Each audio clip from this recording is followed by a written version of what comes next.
buenos días. Hola, Estamos buen día. nuevamente acá, sentados nosotros en torno a una mesa de nuestra cocina de Secosam. Estamos haciendo salud con un café, cada uno, o agüita de hierba, no sé lo que quieren por ahí, sí, tecito. Y vamos a iniciar entonces nuestro podcast de hoy día, que ya lo habíamos anunciado y que tiene que ver con el trastorno bipolar. Nosotros pusimos abajo una cajita donde varios pacientes, usuarios nuestros, dejaron algunas preguntas que hoy día vamos a tratar de responder. Y nos encontramos presentes entonces algunos profesionales. No los que estábamos la primera vez, no todos, pero hay otros profesionales incorporados. Está Constanza Contreras, señorita, ella es psicóloga. Hola, Constanza. Hola. También señorita Lucía Carrillo, ella es psiquiatra, médico psiquiatra. Señorito Don Luis Galás, terapeuta ocupacional. Hola, hola. Y quien les habla, Loreto Ugarte, psicóloga también. ¿Cómo están hoy día, chiquillos? Súper bien, súper bien. Sí. Hicimos un alto en las agendas, ¿cierto? Para poder grabar esto. Sí. Que ojalá salga bonito y les guste decir. Que sea informativo, que le sirva a la gente en la casa que está escuchando. ¿Cierto? Sí. Vale. Para acercar estos temas, igual que a veces pueden ser un poco difíciles leerlos o en distintas fuentes, entonces así se acerca más a la gente, conversados. Sí. Exactamente. Además que existe harta información un poco como compleja en internet, no es muy... Hay de todo, hay muchas fuentes igual, claro, no muy confiables. Hay que aterrizar un poco la realidad del internet, de la multiplicidad de información, que hay muchas veces que es contradictoria a lo que es en la realidad, por la intervención, la atención acá en un centro comunitario de salud mental. Bien. Entonces, paso, digamos, a comentar las preguntas. Habían varias, pero elegimos 7, las que más, de alguna manera, representaban, yo creo, la posibilidad de explicar lo que es esto. Y la primera es, ¿qué es el trastorno bipolar? No vamos a mencionar quién hizo la pregunta, pero ¿qué es el trastorno bipolar? Qué amplia la pregunta. Sí, al tiro nomás. Es muy amplia. Sí. Al tiro nomás. ¿Qué creen ustedes que sea, chicos? ¿O qué saben ustedes que es? ¿O qué dice la gente comúnmente que es? Pues como lo que el conocimiento popular dice, es como y estar bien en un rato, después mal al otro. La gente piensa que eso es ser bipolar. Muchos cambios de ánimo, Claro. constantemente, en cortos periodos de tiempo, que igual se entiende por eso. También está asociado a esto de hacer cosas como exageradas, como gastarse toda la plata en comprar cosas, ¿cierto? O pasar harto tiempo sin dormir. Eso es lo que la gente, así lo vive la gente, Claro. así lo siente. ¿Y qué es desde el punto de vista de las definiciones? Bueno, el trastorno bipolar es una condición de salud mental. Hoy en salud mental se habla más de condiciones que de enfermedades, por temas de estigma y porque los diagnósticos en salud mental no son tan rígidos como en otras áreas de la salud. Entonces, lo primero es que es una condición que es crónica. ¿Qué quiere decir eso? Que obviamente desde que se inicia acompaña toda la vida a la persona que tiene esta condición y que se caracteriza por distintas alteraciones o variaciones anímicas. Lo más característico por definición en el trastorno bipolar es algo que puede ser una manía o una hipomanía, dependiendo de la severidad, que es una alteración consistente en un ánimo excesivamente elevado o expansivo, o sea, estar como muy arriba anímicamente, o también estar muy irritable. Esto tiene que durar una cierta cantidad de días y asociarse a otras cosas, como por ejemplo no necesitar dormir. No es tener insomnio, es que uno no necesita dormir y tiene la misma o más energía que la habitual. O sea, y al otro día entonces puedes andar como si Claro. hubieras descansado. Exactamente. En un estado como de dale. Claro, las personas que tienen esto lo describen como que, no sé, durmieron 2 horas, por ejemplo, y se levantan a la 1 de la mañana a hacer aseo, por ejemplo, o a salir porque les sobra la energía, así lo describen, como que les sobra y necesitan hacer cosas, porque también está el aumento de actividades con un fin. No es hacer un montón de cosas sin sentido, sino que se ponen como muy productivos al punto en que esta actividad puede ser tan intensa que ya empieza a generar problemas. ¿Qué tipo de problemas? Por ejemplo, económicos, hacer gastos excesivos porque uno está demasiado bien anímicamente, conductas sexuales de riesgo, por ejemplo, porque aumenta la libido, aumenta el deseo sexual en ese estado. Se pueden tomar decisiones muy complejas que pueden generar problemas cuando se vuelva un ánimo más estable. Y además el pensamiento cursa muy rápido, entonces las personas piensan rápido, hablan rápido, y esto puede durar varios días.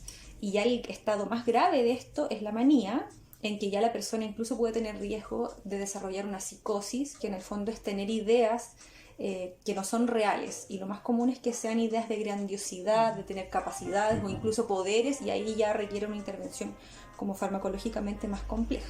Eso es lo característico. Oye, Lucía, ¿y esto podría de repente confundirse con que, no sé, la persona consumió alguna sustancia y por eso está así, o tomó mucho café en el día? Estoy poniendo ejemplos de lo que se me ocurre. Podría como estimulante. Claro, Exacto. Podría confundirse con eso. Eso podría de alguna manera como hacernos pensar que está cursando con un episodio de TAP y en realidad no. Sí, de hecho un diagnóstico diferencial de los episodios de manía dentro del trastorno bipolar, que esta es una parte, después vamos a hablar de las otras partes, es efectivamente que no sea inducido por una sustancia, o sea, que no se ha provocado.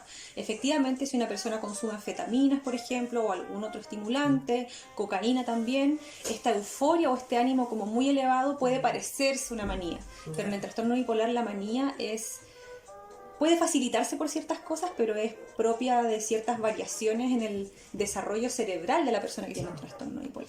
Y por otro lado, si bien teniendo una manía uno ya tiene el diagnóstico, también, y lo más común, es tener episodios depresivos. Una persona con trastorno bipolar a lo largo de su vida tiene muchos más periodos de depresión que de manía. Y eso es lo complejo, porque obviamente las depresiones son muy difíciles de tratar, mucho más difíciles que las depresiones que no son del trastorno bipolar.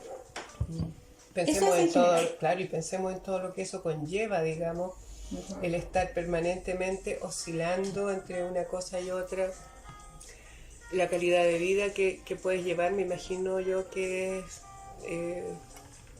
tiene hartas condicionantes, hartas limitantes también, o sea, no, como lo veíamos en nuestro primer capítulo, cuando alguien en la casa está enfermo, no es solamente ese alguien el que está sufriendo, sino que es toda la familia la que está el entorno en donde se desarrolla, de alguna manera, claro. Y además que está estudiado también que hay una demora en hacer el diagnóstico, porque obviamente si el diagnóstico se hace a tiempo y una persona está con tratamiento, puede hacer una vida completamente normal. Y eso se ha estudiado, porque es muy difícil al comienzo, que hay una demora en promedio de 14 años entre que se empiezan los primeros síntomas y se confirma el diagnóstico. ¿Por qué? Porque al comienzo pueden ser síntomas leves. Puede ser una depresión leve, que uno no sabe que es por una bipolaridad, o pueden ser unas hipomanías, que son estas manías mucho más suaves, cortitas, que como no generan problemas, la persona siente que está como productiva nomás, porque en una hipomanía la persona puede... Estoy en un buen tiempo, digamos, claro, estoy en un buen momento de mi vida. Porque además, no nos olvidemos que esto también, en el momento de la manía, la persona lo que hace es que hace como una evaluación de su entorno y le atribuye características como positivas a esto, pues son como pensamientos, ¿cierto?, automáticos que dicen que bacán lo que me está pasando. Oh, qué buena oportunidad, la sobreexageración de sus capacidades. Se sienten bien. Claro. Entonces, eso es lo difícil. Soy el mejor, soy bacán, yo me las puedo para esto. Y eso hace, digamos, que todo lo evalúo de manera positiva. Entonces uno dice, capaz que este es un buen momento de mi vida nomás. Exactamente. ¿Sí? Lucía, y por ejemplo, dentro de esto mismo que tú dices, en un promedio de 14 años, ¿hay alguna edad así como de inicio que uno puede decir, uy, tengo que poner más ojo, por ejemplo, en la infancia, en la adolescencia, o se puede dar en cualquier momento de la vida que a lo mejor pueda ser una persona como presentar las características como de el trastorno afectivo bipolar? En general, la mayoría de las personas tiene al menos un episodio antes de los 40 años, en general. Pero hay un porcentaje pequeño, pero igual significativo, de personas que incluso siendo adultas mayores tienen el primer episodio maníaco.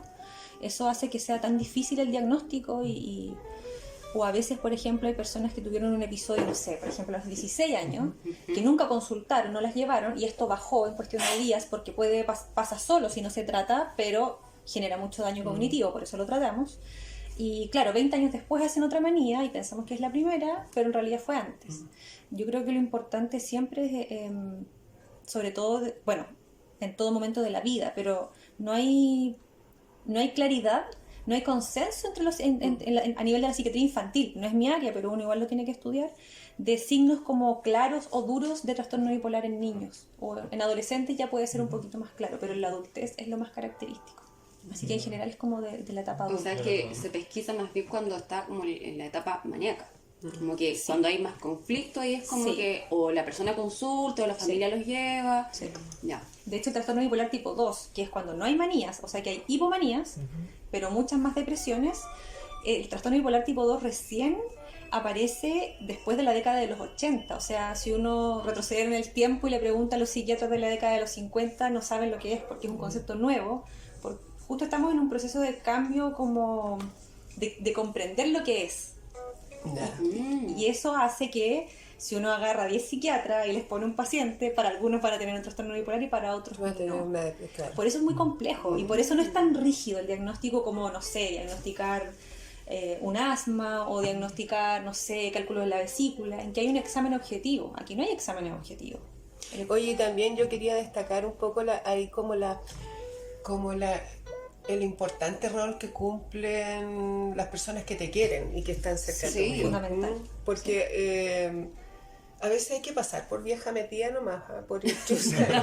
De que sí, o sea, si yo tengo un sobrino, una sobrina, una amiga, mi hermana, mi hija, qué sé yo, y la noto que tiene estas características, tengo que acercarme, yo creo, y tengo que indagar un poco, y no yo porque sea psicóloga, sino que todos. El amor nos da derecho a todos a preocuparnos por la salud de las personas que tenemos cerca. Claro. No es necesario dedicarse como trabajo a la salud mental como para poder estar pendiente de esas cosas.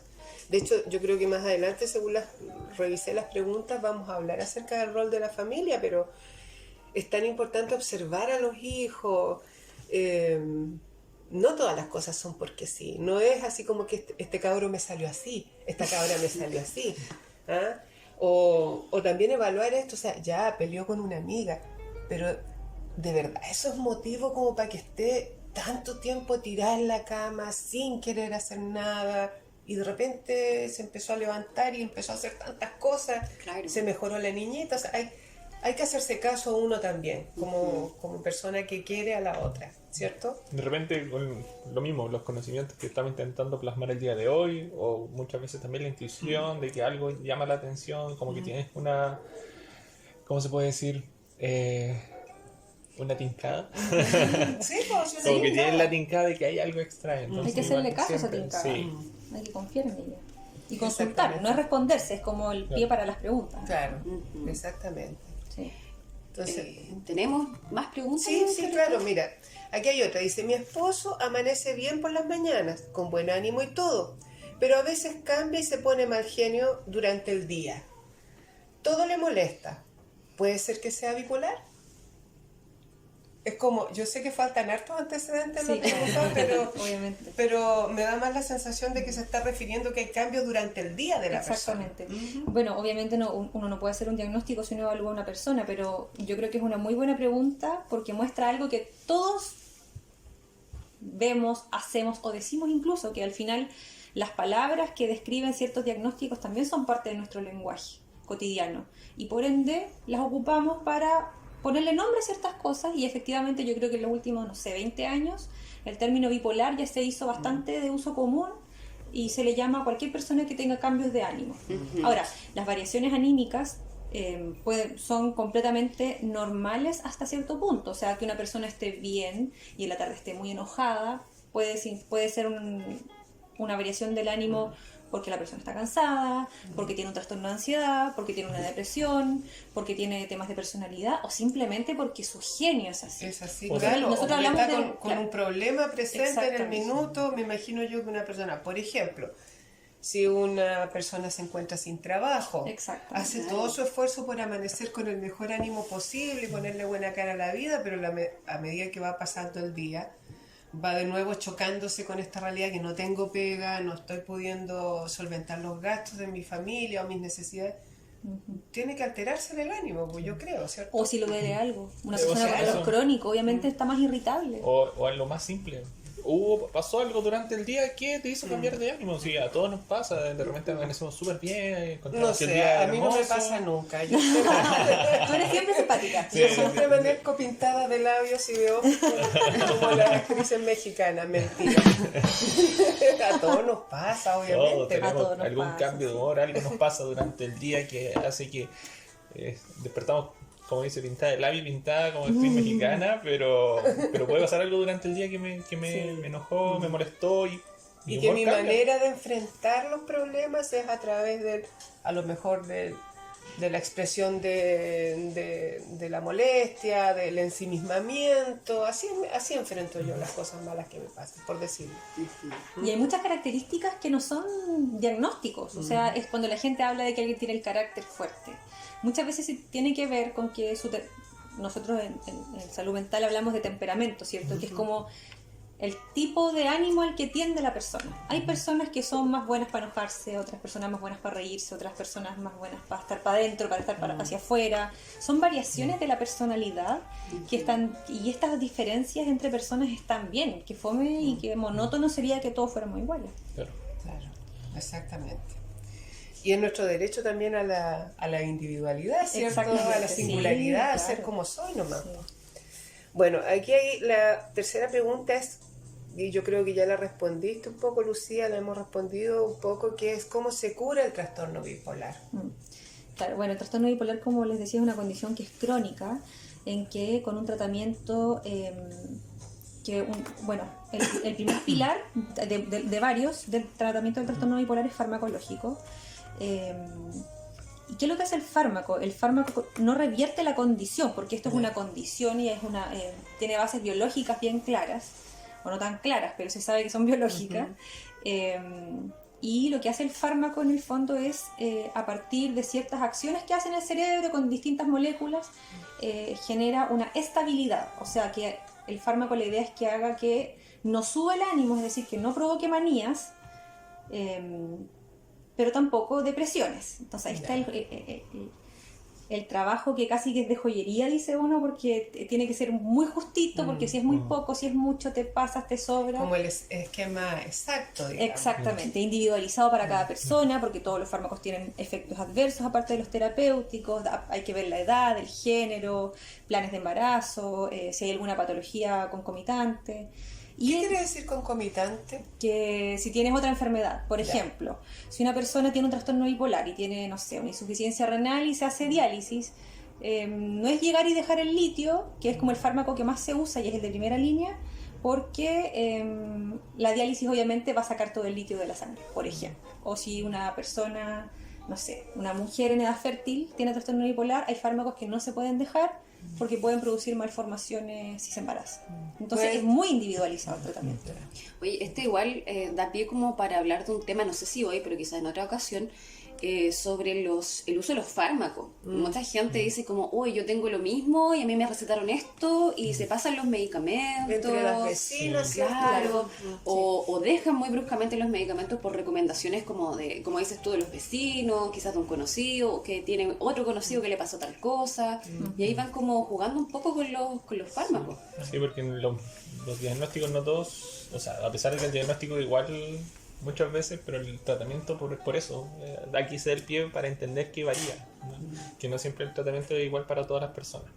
Sí. Y haciendo también referencia a lo mismo del tratamiento, de si hay una cura, bueno, aparte de lo que es el tratamiento farmacológico, también tenemos que entender que hay un tratamiento biopsicosocial detrás de distintos profesionales, por ejemplo los psicólogos, tratamiento de terapia ocupacional que tienen enfoques como también similar a lo que es el farmacológico. Cada persona es individualizada, cada persona hay que verlo de manera distinta. Por lo menos yo lo veo desde mi área, desde la terapia ocupacional, como una forma de regular un poco las actividades, porque como decía, hay una fase que es maníaca, que hay muchas actividades, mucha energía, entonces hay que entrar a regular un poco, generar espacios más de descanso, de ocio, que la persona pueda descansar, porque de suprimir un poco, ¿cierto? los noticieros, el estar, digamos, en contacto con cosas que me exalten. Exactamente, toda actividad que, o sea, la persona puede estar, lo que decíamos, que la persona trata de hacer la vida lo más regular posible. Y dentro de eso, pues, llegar como también mencionaba con el tema de los fármacos, que sea como una delgada línea entre el exceso y la falta de actividades. Tenemos que hacer lo mismo, porque como decíamos, la fase maníaca, mucha actividad, tratamos de reducir un poco, generar más espacios de ocio, más espacios de descanso, con actividades que sean más relajantes, mientras que en una fase un poco más depresiva, ¿cierto? Hay que intentar fomentar actividad en el usuario, entonces siempre tener como este equilibrio, ese balance un poco en la participación. Eso se desprende también el acompañamiento que tiene que tener la persona, este profesional. Lo decías tú en la primera respuesta, Lucía, esto lo va a acompañar para toda la vida, ¿ya? Sí.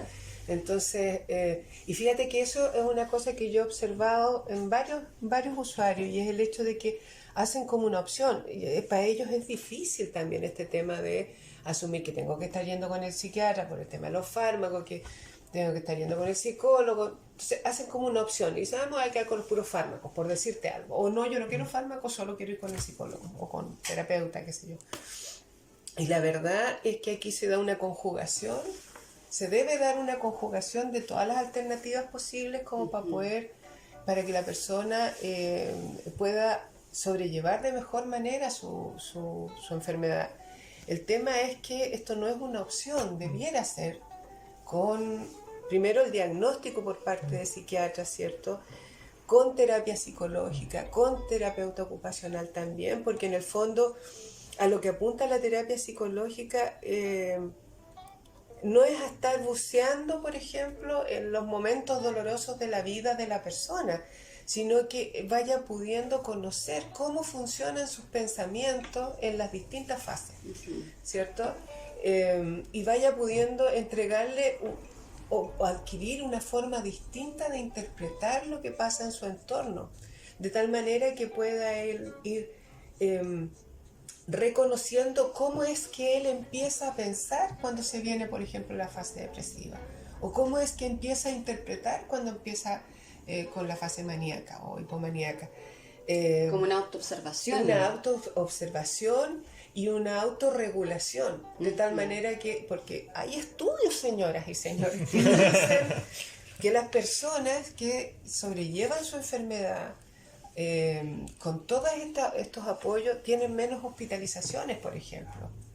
Existen más distanciamiento entre las crisis y entre crisis y crisis, o sea, pasan mayores momentos de estabilidad, y eso es en base a conocerse a sí mismo, revisar sus pensamientos automáticos, ¿cierto? Que son estos que es como lo que hablábamos delante del decir le estoy cayendo mal a toda la gente, por ejemplo, sin que haya entre medio un análisis o como una reflexión de lo que estoy pensando. Simplemente se me instaló la idea de que me quieren hacer daño o les caigo a todos mal, o al revés, soy el más bacán de todos solo porque sí, y en base a eso actúo. Entonces, en la medida que empezamos a meterla como la capacidad de cambiar la manera de ver y cambiar la manera de interpretar, cambia también las acciones. Claro. Entonces, esto, por favor, no es una opción, no es un si quiero lo hago, si quiero no lo hago. O sea, es, si tengo una enfermedad, tengo que hacer lo que me dicen que tengo que hacer, que es cuidarme. ¿Cómo? A través de psiquiatra, fármaco, a través de psicólogo, a través de terapia ocupacional, qué sé yo. Sí, en definitiva lo que buscamos es que la persona esté bien sin depender de los profesionales. Nosotros pasamos un proceso, como decíamos, si bien es una patología crónica, ¿cierto? Pero lo que buscamos es que la persona entienda y aprenda dentro de estos procesos lo que nosotros podemos ir trabajando y que en algún punto desarrolle esta capacidad de reconocer ciertos procesos y que después los pueda hacer por sí solo, si no se va a hacer un trabajo permanente tampoco. Enfocado en la autonomía también del paciente, del usuario y la usuaria. Exactamente. Que logre realizar su día a día lo más lo mejor que pueda, en el fondo. Hay un alto, yo dijera, compromiso o consecuencias de esta enfermedad en la vivencia familiar. Entonces es un tema complicado, pues complejo. Eso. Aquí hay otra pregunta. Dice, mi nieto tiene 4 años y es muy negativo, no hace caso a nadie, se enoja por todo y cuesta mucho hacerlo dormir. ¿Puede tener o va a tener este trastorno? No sabemos. Como les decía anteriormente, no hay signos claros o que se puedan replicar de manera masiva a tan temprana edad que pudiesen predecir un trastorno bipolar. Ahora, el trastorno bipolar tiene una alta carga genética, entonces en personas con familiares de primer grado, o sea, los papás, los hijos, los hermanos, que tengan el diagnóstico de trastorno bipolar, obviamente es bueno hacer un seguimiento, estar atentos ante signos o ante cuadros depresivos, por ejemplo, pero no hay cómo saberlo. O sea, estadísticamente ese niño tiene la misma probabilidad que cualquier persona de tener o no tener trastorno bipolar, y entre un 1 y un 2% de la población tiene este diagnóstico. Me gusta que hayan preguntado esto porque quiere decir que hay observación de parte de los adultos responsables. Claro. Ahora, si hay ciertos indicios de que algo está pasando, es importante consultar en el CESFAM, por ejemplo, con un médico, o en el mismo control del niño sano, reportar estas cosas. Porque puede que al niño le esté pasando otra cosa. Exactamente. O sea, si cualquier niño que tenga una alteración conductual, siempre eso es información de algo más. Los niños no hacen las cosas porque sí. Oye, importante lo que tú dices. Quiero recalcar en eso. Los niños no se comportan de determinada manera porque sean jodidos. Eso, o manipuladores. Sáquenselo de la cabeza. Es que este niño es manipulador. Se le atribuye al niño características casi que demoníacas, así como quiere... ¿Qué te hemos hecho como familia para que tú nos hagas esto? Tienes 6 años, cambió su manera de ser. Algo le está pasando, nada es por maldad, así que hay que poner atención de eso. Oye, qué buen tema eso, yo creo que da para un podcast completo también. Sí. Mientras conversamos aquí, vamos anotando también una lista de capítulos. Sí, pues. Oye, y lo que mencionabas tú, me gustó, Lucía, esto de que hay un componente biológico que puede representar el inicio de esto. Otros componentes también existen, ¿cierto? Claro. Por ejemplo. Hay una predisposición desde el punto de vista biológico, ciertos funcionamientos cerebrales que se asocian a este tema, y hay ciertas cosas que pueden acelerar la aparición de los primeros episodios. Un elemento fundamental aquí es el tema del consumo de drogas. Ya. Es muy común que el primer episodio maníaco sea, por ejemplo, posterior a ingesta de cocaína o en contextos de... Hay muchos pacientes que cuentan que su primer episodio lo tienen después de muchas otras noches en la universidad, por ejemplo. Porque el sueño es algo que hay que cuidar mucho, todos debemos cuidar nuestro sueño, pero en particular las personas con trastorno bipolar, como es una alteración biológica, como de los ciclos biológicos también, las deprivaciones crónicas de sueño, o sea, dormir muy poco por mucho tiempo, puede también precipitar algo que venía de predisposición. No es que sea por culpa de no dormir, sino que puede acelerar. Y el tema de las drogas, yo creo que igual es un punto súper importante. O sea, el tema de evitar el consumo de drogas o posponerlo hasta la mayor edad posible no es un tema moralista, o al menos no en esta conversación. Tiene que ver con proteger las edades críticas del cerebro, que en particular es la adolescencia. Y eso va a permitir, no es lo mismo que un trastorno bipolar debute a los 15 que a los 35, porque a los 15 el cerebro todavía está mucho más en desarrollo y más vulnerable. Entonces ese es un elemento, yo creo, como social, psicológico también importante. Yeah.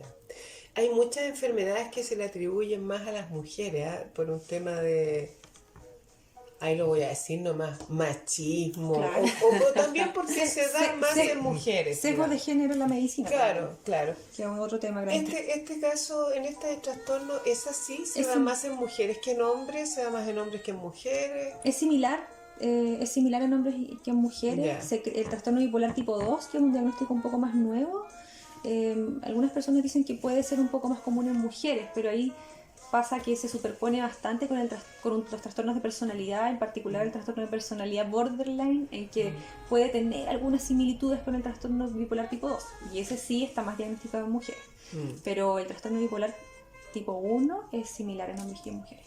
Y me imagino que esta enfermedad, por las características que tiene, por ser tan disruptivo a veces, por ser tan extremo, generará vivencias en la persona que va a generar otras patologías que se van a dar de manera concomitante con el trastorno. Entonces ya de repente no estamos hablando solamente de un TAF, de un trastorno afectivo bipolar puro, sino que también puede tener un trastorno de ansiedad, ¿cierto? O un trastorno de personalidad, y que eso complejiza un poco más la vivencia de la persona y el tratamiento. Y el tratamiento farmacológico. ¿Cierto?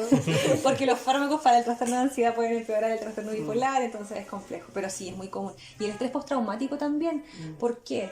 Porque muchas personas después de un episodio maníaco, con todo lo que hicieron, producto de esta descompensación, después sufren mucha angustia, mucha vergüenza, pueden tener experiencias violentas, sufrir abuso sexual, por ejemplo, porque ante esta expansividad anímica, tener conductas sexuales de riesgo, entonces la vivencia de la hospitalización para algunas personas igual es bien traumática.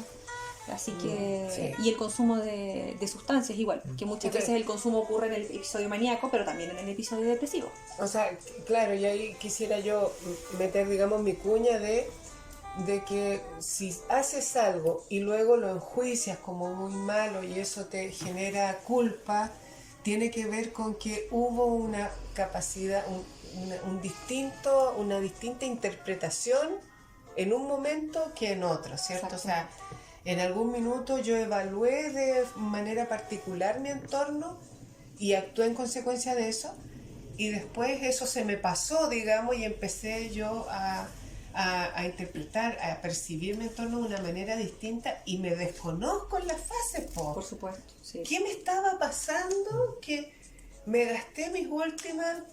O sea, hay gente que se endeuda 50 y nada que hacer. lucas en pantimedias, por ejemplo.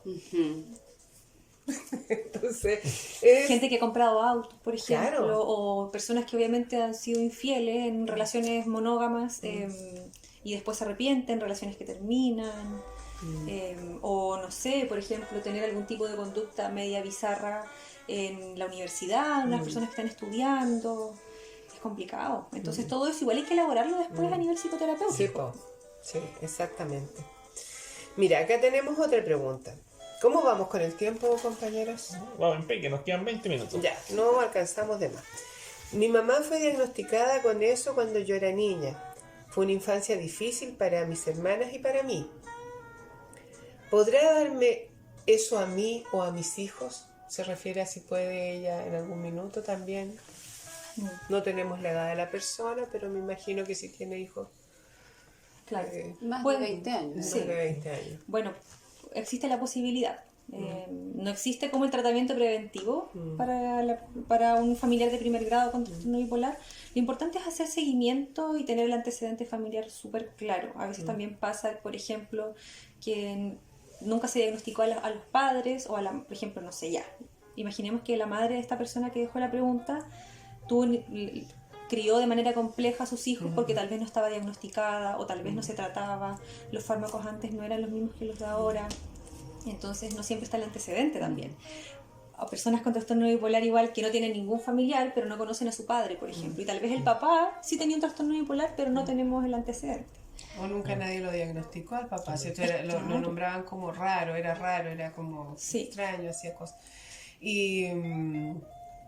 bueno, y también a mí me gustaría señalarle a esta persona que nos hizo esta pregunta, es que me imagino yo que las vivencias por las que ella atravesó cuando era niña junto a sus hermanas, y que las describe de manera muy, muy general como muy difíciles, han generado en ella una manera particular de interpretar la vida, de revisar su vida, de reaccionar frente a los problemas, ¿cierto? Sus estrategias de afrontamiento serán particulares, entonces no vendría mal, ¿eh? Yo no soy muy amiga que todo el mundo parta para el psicólogo por cualquier cosa.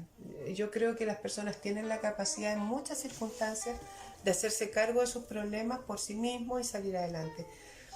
Pero si fui hija chica de una madre con trastorno bipolar, sería bueno que de repente se acercara a ella a hacerse una revisión y decirle a la profesional que atiende, mire, ¿sabe qué? Me gustaría revisar mi vida, mis miedos en psicoterapia. Y eso permite también estar un poco más tranquila, porque se deduce de acá, yo creo que ella vive con miedo de ella convertirse en eso mismo para sus hijos. o que los hijos les vaya a pasar y ella no los pueda cuidar en un momento determinado. Y entender que si ella le pasara y tuviera un diagnóstico precoz, obviamente podría tener una vida lo más funcional posible, que yo creo que es igual es un mensaje importante para que no se considere este diagnóstico también como una sentencia. Para muchas personas cuando se hace el diagnóstico y se inicia el tratamiento es un alivio, porque finalmente el diagnóstico bien hecho, con el tratamiento multidisciplinario, trae respuestas para que la persona sea lo más autónoma posible. Por eso decíamos que aquí el tratamiento en el SECOSAM en particular es para facilitarle la vida a las personas. Esa es la idea. Aunque a veces crean que no. Hinchamos mucho. Sí. Claro, creen que no, pero también ahí hago yo un llamado a... Yo creo que la mayoría ha comprobado, todos los usuarios han comprobado el trato que se les da acá, que es un trato muy respetuoso. Nadie quiere perjudicarlos. Aquí los conocemos a todos por su nombre, uno se aprende el nombre hasta de la abuelita, porque están todas las historias presentes, qué sé yo. Entonces confíen, aquí nadie los quiere lastimar, nadie quiere hacerle la vida más difícil. Y que es voluntario, y todo se puede negociar. Exacto, o sea, claro. Si hay dudas, si hay un tiempo. Y todo tiene su consecuencia además. Claro, si yo elijo que solo quiero los fármacos, pero no quiero ir con el psicólogo o con la psicóloga, eso va a tener una consecuencia. Si quiero solamente ir con la psicóloga, pero no me tomo los fármacos, oculto que no me los estoy tomando, qué sé yo, va a tener una consecuencia que la va a afrontar la persona. Claro, y que también se puede conversar, o sea, que nada es obligatorio. Nada es obligatorio, pues si no es, nadie lo va, a lo mejor de repente no es el momento de iniciar la psicoterapia. No es el momento de iniciar los fármacos porque la persona se resiste. Sí, claro. Pero vamos viendo lo que es mejor. Mira, acá hay una pregunta que a mí me interesa mucho que podamos responder. ¿Cómo ayudo a mi hijo con trastorno bipolar? Dice. No lo entiendo. Parece que me odia. Él tiene 21 años. Sé que consume algunas cosas. No quiere tomar sus fármacos. A veces está tirado en su cama. A veces sale y no vuelve en días. Esto es una mujer, ¿eh? Una madre. Entonces... Qué compleja la compleja situación. Porque en el fondo es querer ayudar a alguien que no quiere estar cerca tuyo. ¿Qué hace la familia aquí, chiquillos? ¿Qué rol debe tomar la familia o los allegados a una persona así? ¿Qué le podemos recomendar? Yo creo que lo primero es estudiar lo que es el trastorno bipolar. Toda persona que tiene familiares y tiene la posibilidad de acceder a información por internet, por ejemplo, en fuentes confiables, obviamente, hay que leer lo que es, entender qué significa, porque las personas y su familia tienen que convertirse también en expertas desde la experiencia en esto. Yo creo que es importante que el conocimiento no está solo en quienes atendemos a las personas que lo viven también tienen su propio conocimiento. Eso es lo primero. Lo segundo es el acompañamiento activo, pero no directivo, o sea... No es una guagua, no se me convirtió en una guagua, no vamos a hablar de él como si él no estuviera en la habitación, por ejemplo. Sí, eso es súper importante y entender que es parte del proceso de aceptación del diagnóstico. A veces el no adherir no venir a control, no tomarse los remedios, uno lo sabe, uno sabe qué va a pasar porque es parte de la negación a aceptar algo tan comprometedor como es tomar fármacos del resto de tu vida. Sí, y lo otro es que también va en el proceso de que, siendo honestos, en la realidad que vivimos, la salud mental es un tabú. Entonces, tener que reconocer que estás dentro de un proceso que históricamente ha sido un tabú, que hoy la persona que se atiende en salud mental, tiene problemas y es una situación compleja. El enfermito. Sí, el enfermito. El loco, la loca. Sí, y que eso obviamente es totalmente falso. Y que la idea aquí es ayudarlo y que, como decía Lucía, que la familia conozca de qué se trata, que escuche este podcast para que también regale el podcast. Me pasé de un extremo a otro, así, o muy traba la lengua, muy modulado. Pero que sí, que se le pueda entregar la información, que puedan revisar y que puedan solicitar apoyo. Bueno, en psicoterapia lo primero que se hace cuando llega una persona con estas características es psicoeducación. Es muy psicoeducación o eso debiera hacerse. A veces la familia ya está muy cabreada y no quiere, ¿te fijas? Pero lo que debiera inicialmente hacerse con la persona es psicoeducación, pongámosle nombre a lo que te pasa, primero que nada, acostumbrémonos a decir las palabras, hacer psicoeducación respecto a lo que le pasa para él y también para la familia, acoger también a la familia en sus dolores, en sus temores, aquí hay duelos, ¿sabes? Sí, claro. Duelo por en la persona que lo padece, duelo por la salud perdida, por lo que no voy a poder hacer, pero también duelo para la familia porque se termina esta ilusión que teníamos de un hijo que iba a ir por la vida y al que no le iban a costar dar los pasos que tenía que dar en su vida, ¿cachai? Entonces hay que acoger tanto a familia, en tanto red de apoyo importantísima para la persona, y también al usuario, ¿cierto? Entonces la familia tiene que estar en contacto también con uno, nunca a espaldas del usuario, porque el usuario no es un niño, y aunque fuera un niño, merece saber, ¿cierto? Merece respeto. Sí, claro. Su diagnóstico merece respeto. Por favor, mamá, papá, yo sé que esto genera mucha angustia, pero manténganlo a ustedes como familia. No lo anden comentando que al final los vecinos, ay, aquí viene el bipolar. Tengo un sobrino que es bipolar, ¿me entiendes? O sea, pierde su nombre y pasa a ser el bipolar. Entonces, la ropita sucia la lavamos en la casa, nos apoyamos entre nosotros, pero el usuario tiene un buen nombre que tiene que ser respetado.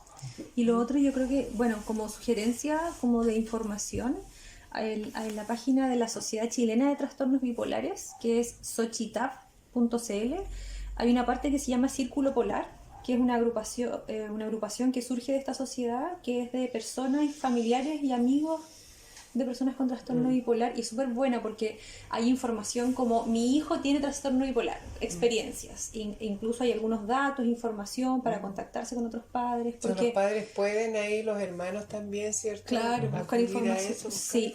Sí, yo creo que eso igual es importante. Y entender que la persona que tiene trastorno bipolar vive en la misma sociedad que la gente que no tiene trastorno bipolar, en que está difícil la vida, el ritmo de la vida está difícil, es muy fácil caer en síntomas depresivos o ansiosos, y la persona con TAP no está fuera de eso. Entonces efectivamente hay más consumo de sustancias que antes, tiene 21 años la persona de la pregunta, entonces no porque tenga el diagnóstico de trastorno bipolar va a estar en una burbuja en la que no va a poder hacer nada. Exacto. Siempre es recomendable el consumo cero de drogas, sobre todo en personas con trastorno bipolar por los riesgos de descompensación, pero vivimos en el mundo real, no podemos esperar que eso se cumpla siempre, porque hay ciertas etapas de la vida en las que es natural que haya más exploración de ciertos límites, y las drogas hacen eso en parte también. Entonces, claro, y ahí yo aprovecho de llevar agüita para nuestro molino con Connie y de la importancia que existe de reflexionar antes de actuar, pero para eso hay que aprender a hacerlo, ¿me entiendes? A través de la psicoterapia, del acompañamiento del psicólogo, porque claro, o sea, estoy en un carrete, estoy en una fiesta, todos mis amigos están consumiendo algo, pero mis amigos no tienen las dificultades que tengo yo, entonces voy y lo hago, ¿te fijáis? Entonces la idea es que pueda llegar en algún minuto a tratar de pensar primero y actuar después, y que no sea el proceso al revés, actúo primero y después digo ¿te fijáis? Sí. Eso. Mira, nos queda una última pregunta, dice, me diagnosticaron trastorno bipolar desde que tenía 22 años, ahora tengo 35, no hace alusión a cómo ha sido este tiempo, pero dice, ¿puedo postular alguna pensión de discapacidad por eso? Bueno, en la medida en que el diagnóstico está hecho a tiempo, el tratamiento está con buena adherencia, la persona usa los fármacos, tiene controles con el resto de los profesionales, con enfoque bien integral, no cumple criterios en realidad para una pensión de discapacidad. No es incapacitante entonces. No es discapacitante. Ahora, lo que sí es cierto es que si esto por muchos años no se trata, aumenta mucho las probabilidades de tener deterioro cognitivo, o sea, de tener demencia. ¿Por qué? Porque cuando existen los episodios de manías, hay como mucha descarga de moléculas que se llaman neurotransmisores en el cerebro, y eso como que genera como un desgaste cerebral, por llamarlo de cierta forma. Y cuando si llegara a pasar algo así, recién una persona podría optar a una pensión de discapacidad. Pero Porque pero esto por definición no es claro, discapacitante. no. De hecho, hay estudios que muestran que las personas con trastorno bipolar respecto al promedio tienen mucho más altos niveles de creatividad, por ejemplo. No hay asociada una inteligencia peor que el promedio, de hecho es lo contrario en general. Como que cuando uno hace pruebas en personas, obviamente que no tienen otras condiciones, los niveles de rendimiento intelectual pueden ser mayores porque parecía de que basalmente son más rápidos. Entonces no cumpliría criterios para eso. O sea que una persona con trastorno afectivo bipolar puede estudiar, puede trabajar, puede ser padre o madre, puede... Justamente. Cualquier actividad que quiera. Totalmente. Una persona puede hacer su vida totalmente normal, pero obviamente cuidándose y hablando, siguiendo las recomendaciones que entregamos el día de hoy de tener un tratamiento farmacológico que se complemente con psicoterapia, con atención. Bueno, hoy día no está nuestra colega la Natalie, que es la trabajadora social, que podría haber profundizado un poco más de eso, pero participando en atenciones con trabajo social, con terapia ocupacional, que todos nos complementamos para, en definitiva, encaminar que la vida de la persona sea lo más, entre comillas, no existe la normalidad, pero lo más normal posible. Claro, lo más funcional, lo más satisfactoria para ellos, ellas, claro. Sí. Bueno, y un poco también yo no manejo tanto el tema como Natalie, pero decir que este tema de la pensión por discapacidad es un beneficio que se otorga a personas que, por favor entiéndase, de verdad no se pueden ganar la vida por sus propios medios.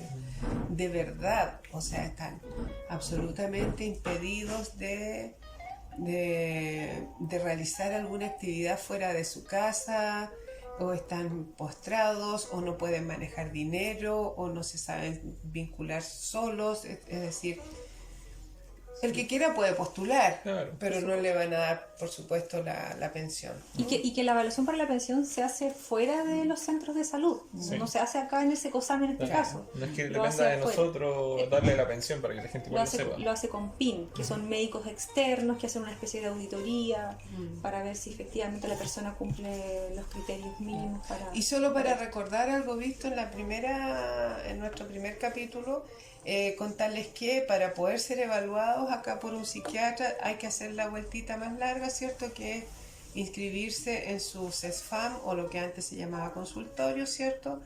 En la parte de salud mental, donde va a ser evaluado por un médico de salud mental y él va a determinar la necesidad de que sea evaluado por un especialista psiquiatra. Y bueno, así de esa manera va a llegar acá a la interconsulta y acá va a ser atendido. Tenemos 4 psiquiatras de excelente calidad, profesional y humana, y de esa manera, digamos, se consigue ingresar acá.